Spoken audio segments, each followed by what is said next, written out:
ఆధ్యాత్మికత యొక్క మొత్తం ఎసెన్స్ అది ఏ మార్గమైనా ఏ గురువు చెప్పినా ఏం చెప్తారంటే జాగృతి సాక్షి. నువ్వు ఆత్మరూపంలో ఉన్నా, ఇది కూడా చెప్తున్నా మీకు, ఆత్మరూపంలో ఉన్నా శరీర రూపంలో ఉన్నా నీకు కావాల్సింది జాగృతి సాక్షి. నువ్వు సోల్ జర్నీ చేస్తున్నప్పుడు కూడా అక్కడ కూడా అట్రాక్షన్స్ ఉంటాయి, అక్కడ కూడా ఎన్నో ప్రలోభాలు ఉంటాయి. అక్కడ కూడా నీకు జాగృతి లేకుండా సాక్షి లేకుండా ఉంటే మళ్ళీ నీ జర్నీ అక్కడ సగంలోనే ఆగిపోతుంది, మళ్ళీ వెనక్కి వచ్చే అవకాశాలు కూడా ఉంటాయి. కాబట్టి మనం శరీర రూపంలో ఉన్నా, సూక్ష్మంగా ఉన్నా, ఆత్మతత్వంలో ఉన్నా, చైతన్యంలో ఉన్నా కావాల్సింది ఏంటంటే ఎరుక, సాక్షి. అల్టిమేట్ సాక్షి భావంలోకి రావడమే అల్టిమేట్. ఎందుకు అల్టిమేట్ అంటే భగవంతుడు సాక్షి స్వరూపుడు, చైతన్యం అనేది సాక్షి స్వరూపం. నువ్వు దాంతో ఒకటి కావాలంటే సాక్షి కావాల్సిందే. అచలంతో ఒకటి కావాలంటే నీ చంచలం పోవాలా, నువ్వు సాక్షి కావాలి. ఎరుకలో నీకు ఆనందం వస్తుంది కానీ అటాచ్మెంట్ ఉంటుంది ఎరుకలో, గుర్తుపెట్టుకోండి. జాగృతిలో ఆనందం ఉంటుంది కానీ అటాచ్మెంట్ ఉంటుంది. ఇప్పుడు ఫర్ ఎగ్జాంపుల్ నేను నీ వస్తువుని చూస్తున్నాను అంటే అది చూస్తున్నాను, అది నన్ను చూస్తోంది. చూస్తున్నప్పుడు నాకు దాంతో అటాచ్మెంట్ ఉంది, కనెక్షన్ ఉంది. కానీ సాక్షిలో కనెక్షన్ ఉండదు, ఓన్లీ డిటాచ్మెంటే. సాక్షి ఎట్లా ఉంటాడు, సాక్షిలో ఎట్లా ఉంటాడు, ఏం జరుగుతుందో చూస్తూ ఉంటాడు అంతే. నో జడ్జిమెంట్, నో కామెంట్స్, ఏం జడ్జ్ చేయడు, ఇది మంచి ఇది చెడు అని ఏమనడు, చూస్తూ ఉంటాడు. ఆ స్థితికి రావడమే మనిషి యొక్క అల్టిమేట్ గోల్. ఎందుకంటే భగవంతుడి తత్వం అనేది, భగవంతుడి క్వాలిటీస్లో ఒక తత్వం ఏంటంటే సాక్షి స్వరూపం. అచలం అనేది ఎట్లా ఉంటుంది, సాక్షిలాగా ఉంటుంది. ఈ ప్రపంచం అంతా జగన్నాటకం నడుస్తుంది ఇదంతా, కానీ అది ఎలా చూస్తుంది, సాక్షిలాగా చూస్తుంది. ఈ సాక్షి లాగా చూస్తూ ఏ టైంకి ఏది చేయాలో అది చేసేస్తుంది. మరి సాక్షిలాగా ఉన్నప్పుడు, నిర్లిప్తంగా ఉన్నప్పుడు, మరి అన్యాయాలు జరుగుతుంటే, అక్రమాలు జరుగుతుంటే ఏం చేస్తుందని టైం కోసం చూస్తుంది. It will wait for time. దుర్మార్గులకి, దుష్టులకు కూడా టైం ఇవ్వడానికి వెయిట్ చేస్తూ ఉంటుంది ప్రకృతి. ఎందుకు వెయిట్ చేస్తుంది అంటే మారతాడేమోనని. ఎన్నో అవకాశాలు ఇస్తుంది ప్రకృతి, మారాలి లాస్ట్ వరకు చూస్తూ ఉంటుంది. ఇప్పుడు మనకి తప్పు చేసిన వాళ్ళకి కూడా ఎన్నో అవకాశాలు ఇస్తూ ఉంటాం మనం. ఎందుకు ఇస్తామంటే మారతారేమోనని. కాబట్టి ప్రకృతి కూడా చూస్తూ ఉంటుంది. కాబట్టి ప్రకృతికి చాలా ఓపిక ఎక్కువ, సహనం ఎక్కువ, అన్నీ ఎక్కువే. మనకు కూడా ఉండాలి, సహనం ఉండాలి, ఓపిక ఉండాలా, అన్నీ ఉండాలి. దీంతో పాటు జాగృతి, సాక్షి, ఇది మెయిన్. అసలు ఒక సాధకుడికి ఇది చాలా ఇంపార్టెంట్. వాళ్ళు ఏ మార్గంలో ఉన్నా సరే, ఏ గురువు దగ్గర ఉన్నా సరే, ఇది చాలా ఇంపార్టెంట్. ఇది లేకపోతే మాత్రం స్పిరిచువల్ జర్నీ చేయలేరు, ఈవెన్ అవుటర్ జర్నీ కూడా చేయలేరు. అవుటర్ జర్నీలో చాలా కష్టాలు వస్తాయి, నష్టాలు వస్తాయి, ఇబ్బందుల పాలవుతారు. ఎందుకంటే ఇవి లేక ఓపిక ఉండదు, సహనం ఉండదు, ఎరుక ఉండదు, సాక్షిలాగా ఉండడు. అన్నిటితో రాసుకొని పూసుకొని తిరుగుతూ ఉంటారు. తిరిగినప్పుడు ఆటోమేటిక్గా అన్నీ అంటుకుంటాయి, మరి వచ్చేస్తాయి. నీకు ఇష్టం ఉన్నా లేకుండా వచ్చేస్తూ ఉంటాయి. ఇప్పుడు ఒక బొగ్గు గనుల్లో పోయినప్పుడు నాకు నలుపు అంటుకోకుండా నేను తెల్లగా రావాలంటే వస్తారా? ఎంతో కొంత అంటుతూనే ఉంటుంది కదా. సరే నువ్వు ఎంత జాగృతిలో నడిచినా అంటుతూనే ఉంటుంది. కాబట్టి ఇక్కడ నేనేమంటానంటే ప్రపంచంలో మనం జీవిస్తున్నాము, ప్రపంచాన్ని వ్యతిరేకించద్దు, ఎవరిని వ్యతిరేకించద్దు. ప్రపంచం అనేది కూడా సత్యము, జగత్ అనేది కూడా సత్యమే, బ్రహ్మ కూడా సత్యమే. ఈ జగత్తుని మనము ద్వేషించద్దు, ప్రేమించాలి. ఈ మొత్తం విశ్వం అంతా భగవంతుడి యొక్క స్థూల శరీరము.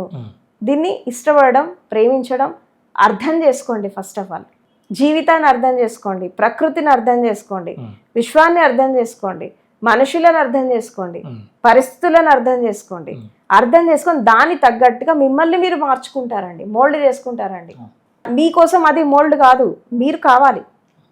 ఇప్పుడు ఆ కుండ కూడా కుమ్మరివాడు ఏం చేశాడు, తను దాన్ని మోల్డ్ చేశాడు, తను మోల్డ్ కాల.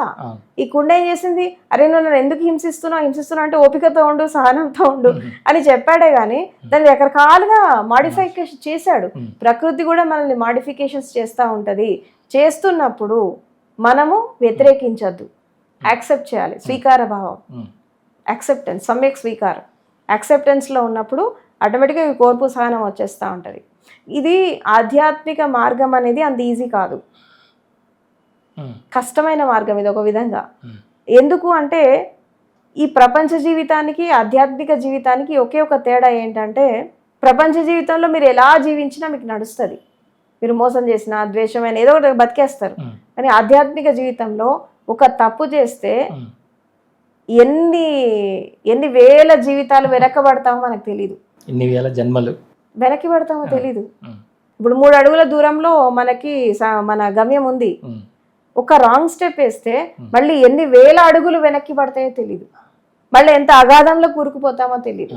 కాబట్టి వేసే ప్రతి అడుగు చాలా జాగ్రత్తగా వేయాలి.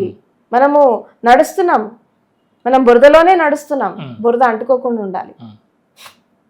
బురదలోనే ఉంటాము, బురదలోనే పెరుగుతాము, బురద మన చుట్టూ ఉంటుంది, కానీ బురద మనల్ని అంటుకోవద్దు. దీనికి చాలా తెలివితేటలు కావాలా, ఇది కూడా చెప్తున్నా, చాలా ఇంటెలిజెన్సీ, అంటే సూక్ష్మ బుద్ధి. స్థూలంగా ఉంటే ఇది అర్థం కాదు, సూక్ష్మ దృష్టి కావాలి, సూక్ష్మ బుద్ధి కావాలి. ఈ సూక్ష్మ బుద్ధి సూక్ష్మ దృష్టి ఎప్పుడైతే వస్తుందో ఆటోమేటిక్గా జ్ఞానం వస్తుంది. అందుకే సూక్ష్మంలో మోక్షం అని ఎందుకంటారు? సూక్ష్మంలో మోక్షం అని ఎందుకంటారంటే నువ్వు సూక్ష్మం అయిపోయినావు అనుకో అనంతం అయిపోతావు, మోక్షం వచ్చేస్తుంది. కాబట్టి సూక్ష్మ దృష్టి, సూక్ష్మ బుద్ధి, ప్రతి విషయాన్ని చాలా కూలంకషంగా అర్థం చేసుకోవాలి, అవగాహన చేసుకోవాలి, ప్రతి దాని నుండి బయటికి రావాలి. కర్మ చేయాలి, ఫలితం ఆశించద్దు. పని చేస్తా పోవాలా, ఫలితం వచ్చినప్పటికి వస్తుంది. అది మన చేతుల్లో లేదు. మన చేతుల్లో లేని దానికోసం మనం ఆరాటాలు పోరాటాలు చెయ్యొద్దు. అప్పుడు మనిషి ఆనందంగా ఉంటాడు. మనుషులు ఏం చేస్తారు, తన లేని దాని గురించి ఆరాట పడతా ఉంటారు. నువ్వు చేయలేవు, నువ్వు పరిష్కారం చేయలేవు, కామ్గుండు, అయిపోయి. ఇప్పుడు కొన్ని సమస్యలు మనం పరిష్కరించుకుంటాం, కొన్ని ఇతరుల ద్వారా జరుగుతాయి, కొన్ని ప్రకృతి చేస్తుంది, కొన్ని కాలచక్ర గమనంలో కొన్ని సహజంగా వెళ్ళిపోతూ ఉంటాయి. కాలానుగుణంగా జరిగేటటువంటి పరిష్కారం దొరికే సమస్యలకి మనం ఆరాటాలు పోరాటాలు చేయొద్దు. దాన్ని ఒక పక్కకు పెట్టాలా, పక్కకు పెట్టేసి నీ లైఫ్ నువ్వు లీడ్ చేస్తూ ఉండు. అది పరిష్కారం అయినప్పటికీ అవుతుంది, పోతే పోతుంది, దానికి నీకు అనవసరం. కొన్ని మానవ మేధస్సుకి అందరినీ చాలా ఉంటాయి. అది ఏంటి అని మనము బుర్ర బద్దలు కొట్టుకోవాల్సిన అవసరం లేదు. అది నీకు అర్థమైనప్పుడు నీకు అర్థమవుతుంది. ప్రకృతి నీకు ఎప్పుడు అదే అర్థం చేయించాలనుకుంటుందో అది అర్థం చేయిస్తుంది మీకు, కానీ టైం పడుతుంది.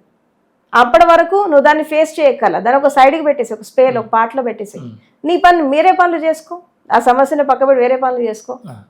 టైం ఎప్పుడైనా ఖాళీ సమయం దొరికినప్పుడు దాని గురించి ఆలోచించు. ఎప్పుడు కూడా 24 hours సమస్యల గురించి ఆలోచించద్దు.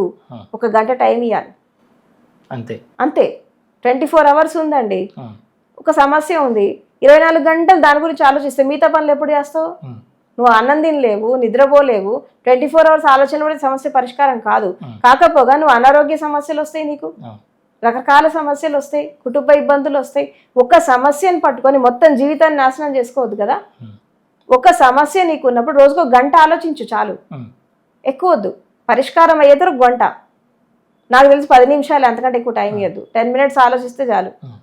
24 hours సమస్యల గురించి ఆలోచిస్తే సమస్యలు పెరుగుతాయి. అప్పుడు ప్రతిదీ సమస్యలా కనబడుతుంది, ఎందుకంటే నీ మైండ్ దానికి ట్యూనింగ్ అయిపోయింది, సమస్యలకి ట్యూనింగ్ అయిపోయింది. అప్పుడు చిన్న చిన్న పనులు కూడా ప్రాబ్లం అనిపిస్తాయి, చిన్న చిన్న పనులు కూడా చేయలేకపోతావు. ఇద్దరికి అంత చేసేదాన్ని ఇప్పుడు ఎందుకు నేను చేయలేకపోతున్నానంటే నువ్వు ప్రతిదీ సమస్యల దృష్టితో చూస్తున్నావు కదా. నీకు ఈజీగా ఉండే పనులు కూడా నీకు కష్టంగా అనిపిస్తున్నాయి. ఎందుకు అనిపిస్తున్నాయి అంటే నువ్వు సమస్యల దృష్టితో చూస్తున్నావు.